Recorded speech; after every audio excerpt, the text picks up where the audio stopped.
વડોદરા શહેર કોંગ્રેસ સમિતિ દ્વારા ભારતના પ્રથમ મહિલા વડાપ્રધાન સ્વર્ગીય ઇન્દિરા ગાંધીની પુણ્યતિથિ નિમિત્તે કોંગ્રેસ કાર્યાલય ખાતે તેમની પ્રતિમાને પુષ્પાંજલિ અર્પણ કરવામાં આવી હતી। આ પ્રસંગે વડોદરા શહેર કોંગ્રેસ પ્રમુખ ઋત્વિક જોશી, વિપક્ષી નેતા ચંદ્રકાંત શ્રીવાસ્તવ, કોંગ્રેસના અગ્રણીઓ, કાઉન્સિલરો તથા કાર્યકરો મોટી સંખ્યામાં ઉપસ્થિત રહ્યા હતા અને ભાવભીની શ્રદ્ધાંજલિ અર્પણ કરી હતી। ઉલ્લેખનીય છે કે ઇન્દિરા ગાંધી ભારતના રાજકીય ઇતિહાસના સૌથી પ્રભાવશાળી નેતાઓમાંના એક હતા। તેમણે દેશના વિકાસ, સ્વાભિમાન અને રાષ્ટ્રીય એકતા માટે મહત્વપૂર્ણ નિર્ણયો લીધા હતા। 1971ના ભારત-પાક યુદ્ધમાં ભારતને વિજય અપાવવામાં તેમનું નેતૃત્વ ઐતિહાસિક રહ્યું હતું।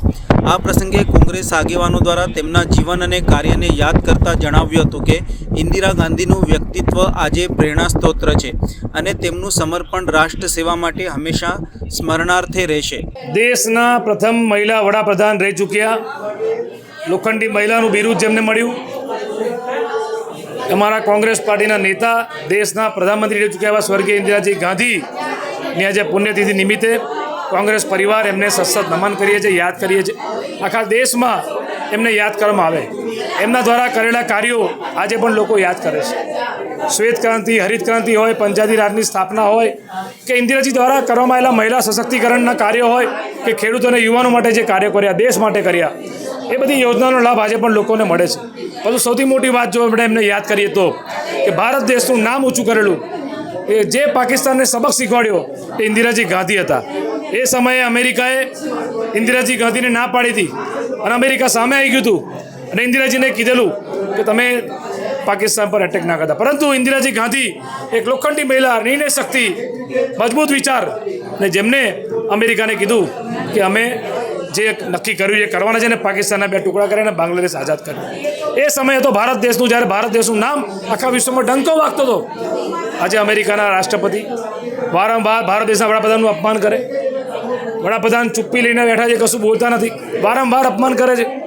ત્યારે ભારત દેશનું આપણે અપમાન સહન કરી રહ્યા છે, એ વસ્તુનું પણ દુઃખ થઈ રહ્યું છે। ત્યારે આજે ઇન્દિરાજી ગાંધીને એ સમયે યાદ કરીએ છીએ આજના દિવસે અને એમને સતત નમન કરીને પુષ્પાંજલિ અર્પણ કરી છે। આજે કોંગ્રેસ પાર્ટીના 2 વરિષ્ઠ નેતા, એક હોમ મિનિસ્ટર સરદાર વલ્લભભાઈ પટેલ, એમની જન્મજયંતિ છે અને ઇન્દિરા ગાંધીની પુણ્યતિથિ છે। દેશ માટે સમર્પિત થયેલા બંને નેતાઓ કોંગ્રેસ પાર્ટીને મજબૂત કરવા માટે પોતાનું જીવન સમર્પિત કરી દીધું।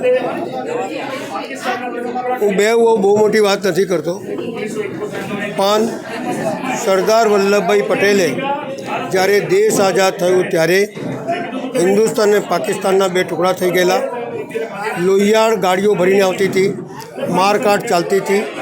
એવા વખતે શાંતિ અને નિર્ણય લેવામાં પાકા એવા સરદાર વલ્લભભાઈ પટેલે આ દેશને 600 રજવાડાને ભેગા કરી એક અખંડ ભારત બનાવ્યું।